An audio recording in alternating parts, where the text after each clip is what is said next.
ETF index mutual funds నేర్చుకుని stock మార్కెట్లో రాణించాలనుకుంటున్నారా? వెంటనే ఈ నెంబర్కి కాల్ చేయండి.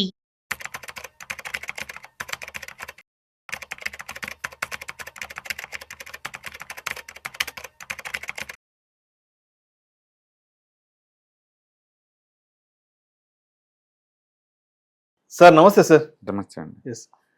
సో సుందరరామరెడ్డి గారు, ఇప్పుడు మనిషి బ్రతికిన నాళ్ళు డబ్బు డబ్బు డబ్బు అంటూ డబ్బు వెనక పరిగెడతా ఉంటారు. సరే, ఒక వయసు వచ్చాక డబ్బు బాగా సంపాదించుకుంటాడు, ఫ్యామిలీని బాగా హ్యాపీగా చూసుకుంటూ ఉంటాడు. ఏదైనా ఒక అనుకోని సందర్భంలో అకస్మాత్తుగా ఆ ఇంటి యజమాని ఏదైనా ప్రమాదానికి గురై మరణించినా, లేదంటే ఆ ప్రమాదం శాతం అతను కొద్ది సంవత్సరాల పాటు బెడ్ రిడన్ మంచాన పడ్డా, ఆ తర్వాత అతని ఫైనాన్షియల్స్ పరిస్థితి ఏంటి, దాని తర్వాత అతని ఫైనాన్సెస్ ఎవరు మేనేజ్ చేస్తారు, ఎలా మేనేజ్ చేస్తారు? ఎందుకంటే అన్నీ బాగున్న రోజులు దేనికి వెళ్తుండదు, అన్నీ బాగుండాలని అని ఉంటాయి. బట్ అంటే ఏదో ఒక రోజు మంచాన పడ్డాక అప్పుడు దాకా మనం సంపాదించుకున్న ఆస్తులన్నిటిని మనం ఆస్వాదించడానికి మనకు అవకాశం ఉండదు. సో ఏదైనా సరే ఆరోగ్యంగా ఉన్నప్పుడే కుటుంబంతో టైం స్పెండ్ చేయగలం, ఆరోగ్యంగా ఉన్నప్పుడే మనం సంపాదించుకున్న ఆస్తిపాస్తుల్ని, బంగ్లాల్ని, విల్లాల్ని మనం విలాసవంతంగా ఆస్వాదించగలం. కాబట్టి ఒకసారి ఏదైనా ప్రమాదానికి గురై మరణించినా, లేదంటే బెడ్ రిటర్న్ అయినా కూడా దాని తర్వాత నుంచి ఆ ఫైనాన్షియల్స్ పరిస్థితి ఏంటి, అసలు ఎవరు కంట్రోల్ చేస్తారు? అండ్ ఈరోజు December 3rd అండి, అండ్ డిజేబుల్ డే అనమాట. సీనియర్ సిటిజన్స్ డిజేబుల్ డే ఈరోజు వరల్డ్ వైడ్ గా వాళ్ళు సెలబ్రేట్ చేసుకుంటారు అనమాట. ఇలా పర్టికులర్ డే ఎందుకు అనౌన్స్మెంట్ చేస్తారంటే ఆ పర్టికులర్ ఇష్యూ మీద డిస్కషన్ చేసుకోమని. అట్లీస్ట్ ఆ ఒక్కరోజు దానివల్ల ఏంటంటే వరల్డ్ వైడ్ గా లేదంటే ఇది ఒకటి ఉంది, దీనికి సొల్యూషన్ ఏంటని థింక్ చేస్తారనమాట. అందుకని December 3rd ని డిజబిలిటీ డేగా డిక్లేర్ చేశారనమాట. ఏ టైపు డిజబిలిటీ అయినా సరే అది ఈ రోజు కింద డే కింద కేటాయించేసి హాస్పిటల్ అందరూ సపరేట్ డేగా స్పెండ్ చేస్తారనమాట. అయితే మనం సరైన సమయంలోనే సరైన విషయం గురించి మాట్లాడుకుంటున్నాం. చాలా మంది డిజబిలిటీ అంటే ఫిజికల్ గా అనుకుంటారండి, ఈవెన్ మెంటల్ గా కూడా ఉండొచ్చు. కొంతమందికి ఓల్డ్ ఏజ్ అయ్యే కొద్ది నిదానికి జ్ఞాపశక్తి పోతా ఉంటుంది, గుర్తుండదు వాళ్ళకి, అల్జీమర్స్ అంటారు కదా, అల్జీమర్స్. అండ్ వారసత్వాలు ఎవరు లేరు అనుకోండి, చనిపోయేందుకు వాళ్ళే మేనేజ్ చేసుకోవాలి నాస్తులు మొత్తం. ఓకే, రెండు ఒకళ్ళు హెల్తీగా ఉన్నా సరే ఇవాళ రేపట్లో కరెంట్ మోడర్న్ లైఫ్ స్టైల్ కి స్ట్రెస్ ఎక్కువ, యంగ్ ఏజ్ కే బ్రెయిన్ స్ట్రోక్లు వస్తున్నాయి. అవును సార్. ఒకప్పుడు హార్ట్ స్ట్రోక్ల గురించి మాట్లాడుకునేవాళ్ళం, బట్ ఈ మధ్య కాలంలో ఎక్కడ చూసినా బ్రెయిన్ స్ట్రోక్లు అంటే వయసుతో కూడా సంబంధం లేకుండా 20-25 ఏళ్ళ వాళ్ళకి బ్రెయిన్ స్ట్రోక్లు వస్తుంది, 60-70 ఏళ్ళ కూడా వస్తుంది. అవును, అందుకని ఎవరికి ఎప్పుడు ఏదైనా జరగచ్చు. అది యాక్సిడెంటల్ అయి ఉండొచ్చు, లేదా ఇట్లా మెంటల్ గా అయి ఉండొచ్చు, లేదా ఫిజికల్ గా ఏదైనా యాక్సిడెంట్ అయ్యి బెడ్ రిడన్ అయి ఉండొచ్చు, రకరకాలుగా ఏదైనా ఉండొచ్చు. అటు ఫిజికల్ గానీ ఇటు మెంటల్ గా కానీ అన్ఎక్స్పెక్టెడ్ థింగ్స్ ఏదైనా జరిగి మనకి ఏదైనా అయినా సరే మనం అప్పుడు దాకా మనం మేనేజ్ చేస్తున్న ఈ ఆస్తులు మొత్తం నెక్స్ట్ ఎవరు ఏం చేయాలనేది ముందే ప్లాన్ చేసుకోకపోతే చాలా కష్టం. హూ కెన్ కంట్రోల్ ఆఫ్టర్ అనే దాన్ని మనం ముందుగా మాట్లాడి పెట్టుకోవాలి. అవును, పర్టికులర్ గా ఈ డిజిటల్ అసెట్స్ ఏంటంటే చాలా కోట్ల కొద్ది ఆస్తులు ఈజీగా మేనేజ్ చేస్తారు. ఫర్ ఎగ్జాంపుల్ నాకు ట్రేడింగ్ అకౌంట్ లో ఉంది అనుకోండి, ఈచ్ అకౌంట్ 2 కోట్ల దాకా ఉంటుంది. ఏముందనేది ఫ్యామిలీ నువ్వు చెప్పలేదు అనుకోండి, వాళ్ళకి దాన్ని ట్రాక్ చేయడం కూడా రాదు. ఈ ప్రపంచంలో ఏమందంటే కమ్యూనికేషన్ గ్యాప్స్ ఎక్కువ అవుతున్నాయి స్పౌస్ల మధ్య, ఫ్యామిలీస్ మధ్య, ఇటు అందరి మధ్య కూడా. దాంతో ఏంటంటే ఒకప్పుడంటే పొలాలు ఉండేవి కాబట్టి పక్కన అడిగినా పలానా పొలం మీద అని చెప్పేవాళ్ళు, డాక్యుమెంటేషన్ చూసుకుంటే దొరికేది. డిజిటల్ ఆస్తులు అట్లా కాదు, మనం డాక్యుమెంటేషన్ చేసుకొని మన ఫ్యామిలీకి మనం చెప్పుకునేంత వరకు కూడా వాళ్ళకి తెలియదు ఆ విషయం. అది ఇన్సూరెన్స్ కావచ్చు, లేకపోతే ఏదైనా ETFs ఇండెక్స్ ఫండ్స్ కావచ్చు, ఏదన్నా కావచ్చు.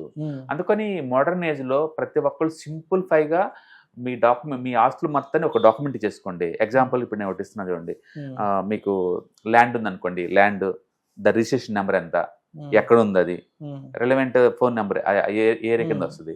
అలాగే నీకు స్టాక్స్ ఉన్నాయి అనుకోండి, ఏ బ్రోకర్ దగ్గర ఉంది, మీ ID, దాని పాస్వర్డ్స్, ఏ స్టాక్స్ ఉన్నాయి. మ్యూచువల్ ఫండ్స్ ఉన్నాయి అనుకో, మ్యూచువల్ ఫండ్ పోర్ట్ఫోలియో నెంబర్ ఎంత, ఎవరి దగ్గర ఎంత ఉన్నాయి, ఎంత, ఇట్లా మొత్తం ఒక ప్లేస్ లో ఉండాలా. ఎంత అంటే చివరికి మీ క్రెడిట్ కార్డ్స్, దాని ఎక్స్పైరీ నెంబర్స్, ఎప్పుడు వరకు వ్యాలిడిటీ, మీ డెబిట్ కార్డ్స్ వాటి నెంబరు ఎప్పుడు వ్యాలిడిటీ, మీ బ్యాంక్ మొత్తం ఎక్కడెక్కడ ఏ బ్యాంకులో ఎంత అమౌంట్ ఉంది దాని వ్యాలిడిటీ, డెట్ ఫండ్స్ ఎక్కడెక్కడ పెట్టారు దాని పోర్ట్ఫోలియో నెంబర్స్ ఎంత దాని వ్యాలిడిటీ, ఈవెన్ స్టవ్ నెంబర్ కూడా, చివరి గ్యాస్ కనెక్షన్ నెంబర్ కూడా, పాస్పోర్ట్ నెంబర్ కూడా, ఆధార్ కార్డ్ నెంబర్ కూడా, అలా ప్రతి మొత్తాన్ని ఒక ఎక్సెల్ షీట్ లో మీరు పెట్టుకున్నారనుకోండి, ఒక డాక్యుమెంట్ క్రియేట్ చేసుకున్నారనుకోండి, అంటే ఫ్యామిలీ వాళ్ళకి అది షేర్ చేసినప్పుడు ఏంటంటే అవసరమైనప్పుడు తీసుకుంటారు.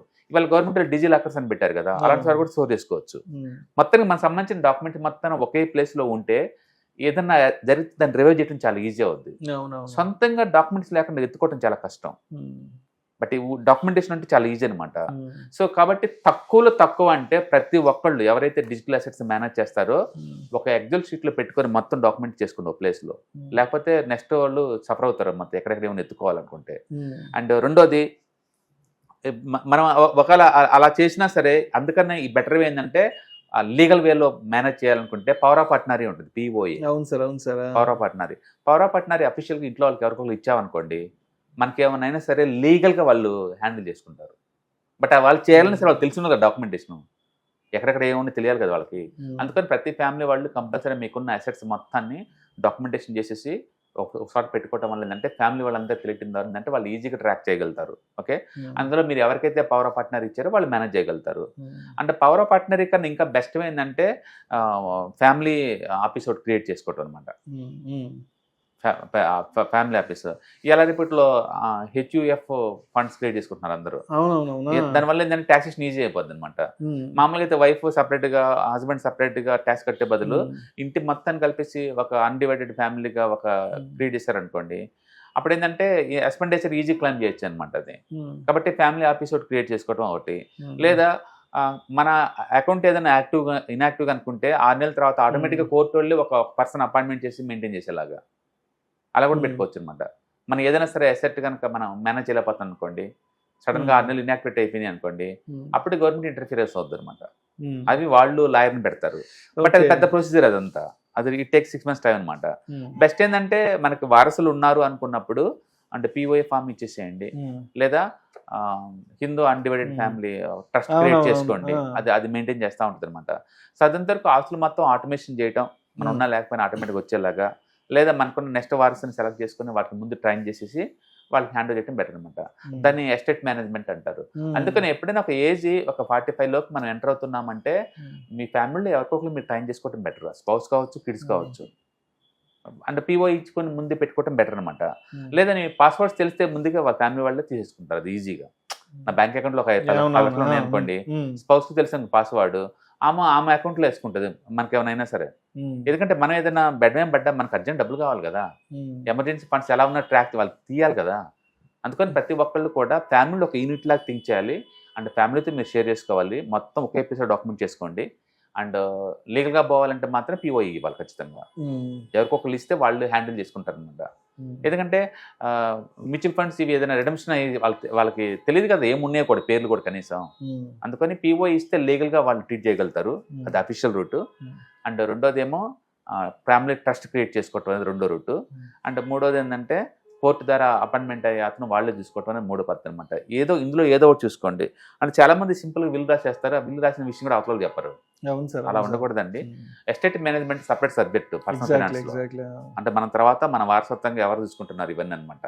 అందుకని డీసెంట్రలైజ్ చేసుకోవడం చాలా బెటర్. ఆస్తులు మొత్తం మన చేతిలో ఉంచుకోండి, ఫ్యామిలీ మన కంట్రోల్ పెట్టుకోవడం గొప్ప కాదు. ఎక్కడికక్కడికి రెస్పాన్సిబిలిటీ ఇచ్చేసుకుంటే డీసెంట్రలైజ్ చేసామనుకోండి, అన్ని ఆటోమేషన్ జరుగుతూ ఉంటే మనకి పీస్ ఆఫ్ మైండ్ దొరికింది అనమాట. అందుకని 50 వచ్చేలోపు ప్రతి ఒక్కళ్ళు కూడా ఎస్టేట్ మేనేజ్మెంట్ ప్లాన్ చేసుకోవాలా సార్. అంటే ఇప్పుడు మనం మాట్లాడుకునే టాపిక్ అనేది ఇది చాలా ఎడ్యుకేటివ్ అంశం ఇది. అవును. అంటే బట్ ఇవాళ రోజులు ఎలా ఉన్నాయంటే ఒక ఇన్సూరెన్స్ గురించి మాట్లాడుకుంటే కూడా మనకి ఎందుకు ఇన్సూరెన్స్ అంటే ఒక టర్మ్ ఇన్సూరెన్స్ ఒక ఇంపార్టెన్స్ గురించి మాట్లాడుకున్నాం అంటే ఆ ఇంటి పెద్దకి ఏదైనా జరిగితే ఆ తర్వాత ఆ కుటుంబం ఇబ్బందులు పడకుండా ఆ వచ్చే అమౌంట్ తో ఫర్దర్ గా ఆ ఫ్యామిలీ హ్యాపీగా ముందుకు వెళ్ళొచ్చు అనే పర్పస్. అసలు టర్మ్ ఇన్సూరెన్స్ మ్యాండేటరీ అండి, చాయిస్ కాదు. బట్ ఇక్కడ ఫ్యామిలీస్ లో ఏమవుతుందంటే నీ తదనంతరం అనే మాట మాట్లాడుకోవడానికి ఎవరు ధైర్యం చేసి కూర్చోవట్లేదు. అదే అంటుంది సెంటిమెంటల్ గా ఏంటంటే జనాలు మనం పోయిన తర్వాత ఎన్ని అవసరం అన్నట్టు లేకపోతే అలాంటి బ్యాడ్ సంహనాలు వాటి థింక్ చేయకూడదు, బ్యాడ్ గురించి థింక్ చేయకూడదు అని అలా ఎగ్జాక్ట్లీ సెంటిమెంట్ గా అనుకుంటారు. కానీ బట్ మనం ఏదైనా మన ఫ్యామిలీని సేఫ్ అండ్ సెక్యూర్ జోన్ లో ఉంచడం చాలా ఇంపార్టెంట్. మనతో ఆగకూడదు కదా, మనతో ఆగకూడదు కదా, కంట్రీస్ మనం ఉన్నా లేకపోయినా కంట్రీస్ కదా మూవ్ అవుతా ఉండాలి కదా. అందుకని రెస్పాన్సిబిలిటీస్ ఎప్పుడు డిసెంట్రలైజ్ చేయటం, అసెట్స్ మొత్తాన్ని అందరికి ముందే చెప్పేయటం, అసలు ముందే వాళ్ళకి పంచడం ఇంకా బెటర్. పంచి మీరు వాచ్ చేయొచ్చు ఎలా మేనేజ్ చేస్తున్నారు అనేది కూడా. అండ్ టర్మ్ ఇన్సూరెన్స్ ఎర్నింగ్ చేసే వాళ్ళందరూ మ్యానిటరీ తీసుకోవాలి సార్. ఎర్నింగ్ చేసే వాళ్ళు తీసుకోవాలి. కంపల్సరీ. అంటే చెప్తున్నాను కదా, ఇప్పుడు ఇంట్లో జనాలు ఎలా ఉన్నారంటే సంపాదించుకున్నాం తినేసాం అన్నారు, బట్ ఆ కుటుంబ పెద్ద ఏదైనా అన్సర్టనిటీ వచ్చి ఆ కుటుంబ పెద్ద దూరమైన రోజు ఎటువంటి సిచ్యువేషన్స్ ను ఫేస్ చేయాల్సి ఉంది. దాని తర్వాత ఈ ఫైనాన్సెస్ ఎవరు మేనేజ్ చేస్తారు ఏంటన్నది భార్యాభర్త లేదంటే పిల్లలు కూర్చొని ఒక 10 నిమిషాలు మాట్లాడుకునే ధైర్యం చేయలేకపోతుంది. ఎందుకంటే అది అలా మాట్లాడుకోవడం అనేది ఒక నెగిటివ్, అది ఒక చెడ్డ విషయం. అదే గుడ్ వరస్ట్ బ్యాడ్ అన్ని థింక్ చేస్తా ఉండాలి తప్ప అదేదో జరిగిద్దని కాదండి ఉద్దేశం కాదండి. జరిగితే నెక్స్ట్ ఫ్యామిలీ ఎక్కడ అని. నాకు తెలిసి చాలా ఫ్యామిలీస్ మంచి లైఫ్ ఉంటూ ఒకసారి ఫ్యామిలీ హెడ్ చనిపోవటం వల్ల రోడ్డు మీద వచ్చిన చాలా మంది మన చుట్టుపక్కల ఎన్ని చూడలేదు సార్, చిన్నప్పటి మన బంధువుల్లో చూడట్లేదా, తెలిసిన వాళ్ళు చూడట్లేదా. అది ఒకటి ఏంటంటే ఆ టర్మ్ ఇన్సూరెన్స్ లేకపోవటం, ఫ్యామిలీకి ఇమ్మీడియట్ డబ్బు రావటం. రెండోది అసలు వీళ్ళు ఎక్కడ సంపాదించి ఎక్కడ పెట్టారు ఏ ఫ్యామిలీ తెలియపోవటం. అది మరి దారుణం. అది సార్ చాలా మంది ఇంట్లో మగవాళ్ళు సంపాదిస్తారు, భార్య పిల్లలు హ్యాపీగా ఉండడానికి, వాళ్ళకు ఒక మంచి బంగారు భవిష్యత్తు ఇవ్వడానికి బాగా సంపాదిస్తారు. కానీ సుందరరామరెడ్డి గారు మనం సంపాదించింది అంటే ఆ ఇంటి పెద్ద సంపాదించింది ఎక్కడెక్కడ ఏ బ్యాంకుల్లో ఎంతెంత పెట్టారు, లేదంటే ఎక్కడెక్కడ ప్రాపర్టీస్ కొనిపెట్టాము, లేదంటే ఎవరెవరి దగ్గర నుంచి మనం ఏం తప్పు తీసుకున్నాం, లేదంటే మనం ఎంత మందికి అప్పిచ్చామని సంగతి ఎక్కడా కూడా చాలా మంది మగవాళ్ళు ఇంట్లో ఆడవాళ్ళతో మాట్లాడరు సార్. బట్ డాక్యుమెంటేషన్స్ పెట్టుకొని మొత్తం సెంట్రలైజ్ ఒక ప్లేస్ పెట్టుకోవడం చాలా ఇంపార్టెంట్ అండి. Yes sir. ఎందుకంటే అది పోతే సినిమా పడి ఎత్తుకోవటం కూడా కనీసం నెంబర్ అన్నా ఉంటే ఎత్తుకోవటం ఈజీ అవుద్ది. అందుకని ఈవెన్ ఆధార్ కార్డు నెంబర్ దగ్గర నుంచి, పాన్ కార్డు నెంబర్ దగ్గర నుంచి, date of birth, marriage card number నుంచి అన్ని కూడా ఒక క్రొనాలజికల్ ఆర్డర్ లో కనుక మీరు ఒక ఎగ్జామ్ షీట్ లో పెట్టుకుంటే, ఒక ప్లేస్ లో పెట్టుకుంటే ఇంట్లో వాళ్ళకి చెప్తే వాటి గురించి వాళ్ళు ట్రాక్ చేయడం చాలా ఈజీ అవుతుంది. బట్ లీగల్ వేలో ఏదైనా ఆప్షన్ మేనేజ్ చేయాలంటే మాత్రం పిఓఈ కావాల్సిందే. అందుకని మీరు అట్లీస్ట్ తెలుసుకోండి వాటి గురించి. పవర్ ఆఫ్ అట్నారీ అంటే ఏంటి, and Hindu undivided family office ఎలా రన్ అవుతుంది మీకు ఐడియా ఉందనుకోండి, కానీ చేసుకోవచ్చు అనమాట. బట్ 45 to 50 వచ్చినప్పుడు ఈ మోడర్న్ ఏజ్ లో పర్టికులర్ గా డిజిటల్ అసెట్స్ మీద ఫోకసింగ్ ఎక్కువ అవుతున్న ఈ రోజుల్లో కంపల్సరీగా ఫ్యామిలీకి మీరు షేర్ చేయండి అండ్ వాటి గురించి చెప్పండి. అట్లీస్ట్ వాళ్ళు తెలిస్తే వాళ్ళు ట్రాక్ చేసుకోవడం ఈజీ అవుద్ది. అంటే ఇవాళ రేపట్లో నామినేషన్ మ్యానిటరీ చేశారు కాబట్టి కొంతవరకు బెటర్ ఇప్పుడు ఇంత ముందుతో పోల్చుకుంటే అట్లీస్ట్. అండ్ ఇంకొక విషయం కూడా చాలా మంది మగవాళ్ళు ఏం చేస్తారంటే, అంటే వాళ్ళకి సంబంధించిన ఫైనాన్సెస్ అనేది ఎవరు మేనేజ్ చేస్తున్నారు, వాళ్ళ ఫైనాన్షియల్ మేనేజర్ ఎవరు, వాళ్ళ వెల్త్ మేనేజర్ ఎవరు, లేదంటే వాళ్ళ వెల్త్ అడ్వైజర్ ఎవరన్న సంగతి కూడా ఇంట్లో వాళ్ళకి తెలియదు. ఎందుకంటే ఎండ్ ఆఫ్ ది డే ఆ కుటుంబ పెద్దకి ఏదైనా జరిగినా అట్లీస్ట్ ఆ ఫైనాన్షియల్ ప్లాన్ అప్రోచ్ అయినా కూడా ఆయన నుంచి మనం కొంత డేటా అనేది ఈజీగా తీసుకోవచ్చు. అంటే మన ఇన్వెస్ట్మెంట్స్, ఈక్విటీ ఇన్వెస్ట్మెంట్స్ ఏమైనా ఉన్నాయా, లేదా ఆయనకి సంబంధించి ఇన్సూరెన్స్ ఏదైనా ఉందా అని కూడా. బట్ ఎవరికి అంత టైం లేకుండా పోతుంది సార్. టైం అనే బదులు డిస్కస్ చేయడానికి ఇష్టపడట్లేదు. ఇప్పుడు ఎందుకులే, ఇప్పుడు ఎవరికేం జరిగింది తర్వాత అంటున్నారు. ఒక హెల్త్ ఇన్సూరెన్స్ గురించి మాట్లాడుకుంటే ఇప్పుడే మనం ఆరోగ్యంగా ఉన్నాం కదా, ఇప్పుడు మనకేం అవసరం, మనం హెల్తీగా ఉన్నాం. లేదంటే ఒక టర్మ్ గురించి మాట్లాడుకుంటే టర్మ్ అనేది అది ఏదో జరిగాక వస్తుంది అంట కదా, ఇప్పుడు దాని గురించి మాట్లాడకూడదు అంటారు. But anyway thank you so much sir. And ఇవాళ వరల్డ్ డిజేబిలిటీ డే అన్నారు. ఎస్, దాని సందర్భంగా అంటే పబ్లిక్ ని మోటివేట్ చేయడం కోసం ఒక మంచి ఉద్దేశం వైపు, ఎడ్యుకేట్ చేయడం వైపు కూడా చాలా మంచి అంశం గురించి ఈ రోజు మీరు తీసుకురావడం జరిగింది. Thank you so much Sundararamareddy గారు. సో సుందరరామరెడ్డి గారు, ఇప్పుడు డిసెంబర్ సీజన్ కి సంబంధించి మీరు వెబినార్ కండక్ట్ చేయబోతున్నారు కదా, December 13th, 14th డేట్స్ లో. సో దానికి సంబంధించి డీటెయిల్స్ ఒకసారి మన ఆడియన్స్ తో షేర్ చేసుకోగలరు? ఎటువంటి కంటెంట్ తో ముందుకెళ్ళబోతున్నారు? దాంట్లో పర్సనల్ ఫైనాన్స్ సంబంధించిన బేసిక్స్ అండ్ గోల్ ఓరియంటెడ్ ఎలా ప్లాన్ చేసుకోవాలి, and ETFs, index funds, mutual funds ఎలా చూస్ చేసుకోవాలి, బెస్ట్ ని ఎలా చూసుకోవాలి, అండ్ ఎలా రివ్యూ చేసుకుంటూ ఉండాలి ఎవ్రీ 2 years ఒకసారి. దానికి సంబంధించిన మెటీరియల్స్, సాఫ్ట్వేర్ సంబంధించిన ఏదైనా ఉంటే అలాంటివి దాంట్లో ప్రొవైడ్ చేయబోతారు. అండ్ అదేవిధంగా టైం షెడ్యూల్ ఎలా ఉంటుంది, అంటే వీకెండ్స్ ప్లాన్ చేస్తుంటారు కాబట్టి టైం షెడ్యూల్ ఎలా ఉంటుంది? వర్కింగ్ పీపుల్ కాబట్టి బేసికల్ గా వీకెండే ఉంటాయండి. అండ్ కంఫర్ట్ టైమింగ్ లో ఈవినింగ్ 6 to 8, 9 o'clock, 8 o'clock అలా ఉంటాయి. అండ్ టోటల్ ప్రోగ్రామ్ వచ్చి రఫ్ గా అరౌండ్ 6 hours ఉంటుందండి. అందులో లిటరల్లీ ఆల్మోస్ట్ ఒక 30-40% అంత ఇంటరాక్టివ్ ప్రోగ్రామ్ ఉంటుంది. ఎవరికైనా డౌట్స్ ఉన్న దాని మీద ఏదైనా డిస్కస్ చేసుకోవచ్చు.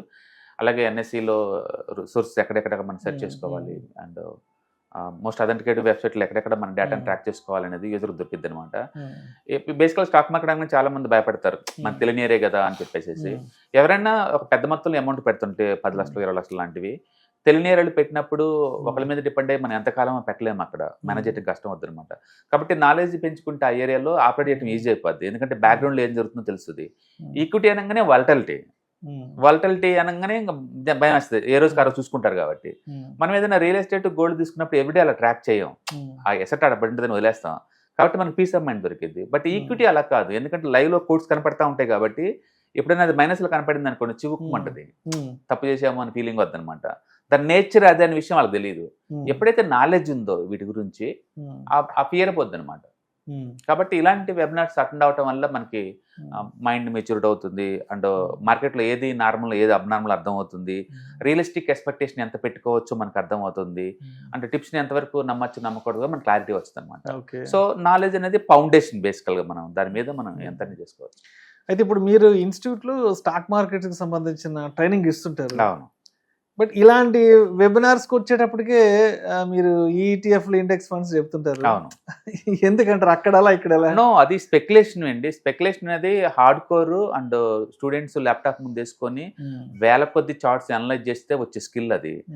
అది అందరినీ ఆ రూట్కి రమ్మని చెప్పలేం కదా. చాలా మంది ట్రేడింగ్ అనేది ఈజీ అని అనుకుంటారండి. ఏ డొమైన్ ఈజీ అంటే ఏమి ఉండదు, దాన్ని ఇష్టపడి వందల కొద్ది చార్ట్లు మీరు అనలైజ్ చేస్తే తప్ప దాని డెప్త్కి పోలేరు. అందుకని స్పెక్యులేషన్ అయితే dangerous game, and it is meant for hard core professionals, అది వేరు. And ETFs index fund mutual fund అనేది మీరు స్పెక్యులేషన్ చేసుకోవచ్చు, ప్యాసివ్ ఇన్కమ్ లా చేసుకోవచ్చు, యాక్టివ్ ఇన్కమ్ లా చేసుకోవచ్చు. ఈ తీసుకునే వాళ్ళు ఎక్కువ మంది ఏంటంటే మెచ్యూరిటీ మైండ్ సెట్స్ అను ఉన్న వెల్త్ మేనేజ్ చేసుకుందామని. ఫర్ ఎగ్జాంపుల్ నాకు ఒక రిటైర్మెంట్ కోసం ఒక 5 కోట్లు కావాలి, నాకు ఎవ్రీ మంత్ 1 lakh కావాలి వితౌట్ వర్కింగ్ అనమాట. అలాంటి వాటికి ETFs index funds mutual fund program బాగుంటుంది. నాకు అలా కాదు, డైలీ అమౌంట్ కావాలి, వీక్లీ అమౌంట్ కావాలి, లేదా ఆప్షన్ సెల్లింగ్ చేయాలి, ఇలాంటి వాటి కోసం ఏంటంటే అది ఆర్సీపీలో ప్రోగ్రామ్స్ పనికొస్తాయి అనమాట మీకు. కాబట్టి అది హార్డ్ కోర్ స్పెక్యులేషన్ కమ్ అన్నిటి కలిపి అనమాట కాంపరెన్స్ ప్రోగ్రామ్ అది. బట్ అది 20 days ప్రోగ్రామ్, అందరికి అంత టైం ఎనర్జీ ఉండకపోవచ్చేమో కదా, అది అందుకు. ఇదైతే అందరికీ పనికొచ్చే ప్రోగ్రామ్. అండ్ స్టాక్ మార్కెట్లో ఎంట్రీ అవుదాం అనుకున్నా, మీరు ఆల్రెడీ పెద్ద మొత్తంలో పెట్టినా ఇది బాగా సరిపోద్ది అనమాట. అంటే చాలా మంది ఏంటంటే మనీ అనగానే భయపడతారు, మనీతో డీల్ చేయడానికి భయపడతారు. బట్ ప్రతి ఒక్కరికి మనీతో డీల్ చేయటం, మనీని గ్రో చేయటం, మనీ మల్టిప్లికేషన్ చేయటం, మనీ దాన్ని ఎంజాయ్ చేయటం, నెక్స్ట్ జనరేషన్కి పంపించడం లాంటివి ఖచ్చితంగా నేర్చుకోవాలి ప్రతి ఒక్కళ్ళు. ఇర్రెస్పెక్ట్ ఆఫ్ మీరు ఏ ప్రొఫెషన్లో ఉన్నా సరే ఇలాంటి ప్రోగ్రామ్స్ వాళ్ళకి హెల్ప్ అవుతుంది అనమాట. కాబట్టి మీరు ఎవరైనా పెద్ద మొత్తంలో డబ్బు ఏదైనా మార్కెట్లో పెడదామనుకున్నా, గోల్ ఓరియంటెడ్గా ఏదైనా చేయాలనుకున్నా కూడా ఫైనాన్షియల్ ప్లానింగ్ చేసుకుందాం అంటే ఇలాంటి ప్రోగ్రామ్స్ మీకు ఈజీ అవుతుంది. ఓకే. సో ఇప్పుడు రిజిస్ట్రేషన్ కావాలంటే కింద నెంబర్ కాల్ చేస్తే రిజిస్ట్రేషన్ కంప్లీట్ చేసుకోవచ్చు. Right sir, thank you sir, thank you so much. Hi, stock మార్కెట్లో వాలటిలిటీకి దూరంగా ఉంటున్నారా? పోర్ట్ఫోలియోస్ అన్ని కూడా రెడ్లో ఉండి బ్లీడ్ అవుతున్నాయా? అంటే స్టాక్ మార్కెట్లో ఉండి సస్టైనబిలిటీ ఉన్న బిజినెస్ మోడల్ లాగా, లేదా స్టాక్ మార్కెట్ లాంగ్ టర్మ్లో మంచి వెల్త్ క్రియేట్ చేసుకునేలాగా ప్లానింగ్స్ ఏమైనా ఉన్నాయా? అయితే అలాంటి వాళ్ళ కోసం ఈ ప్రోగ్రామ్ అండి, ETFs index funds and mutual funds. మా స్టాక్ మార్కెట్లో ఉండి కూడా సెక్యూర్ వేలో మనీ మేక్ చేసుకునే పద్ధతి ఏదైనా ఉందంటే రిటైలర్స్కి ఈ 3 అనమాట. దీంట్లో కాంప్రహెన్సివ్గా మీకు ట్రైనింగ్ అండ్ గైడెన్స్ దొరుకుతుంది. అండ్ వీకెండ్స్లో జరిగే ఈ ప్రోగ్రామ్లో అటెండ్ అవటం ద్వారా ETFs index funds and mutual ఫండ్స్లో మీ నాలెడ్జ్ పెంచుకోండి. మీ పోర్ట్ఫోలియో మీరే మెయింటైన్ చేయడం ద్వారా ఇయర్లీ యావరేజ్ మీద 20 to 30% మనీ మేక్ చేసుకోండి. All the best. Thank you.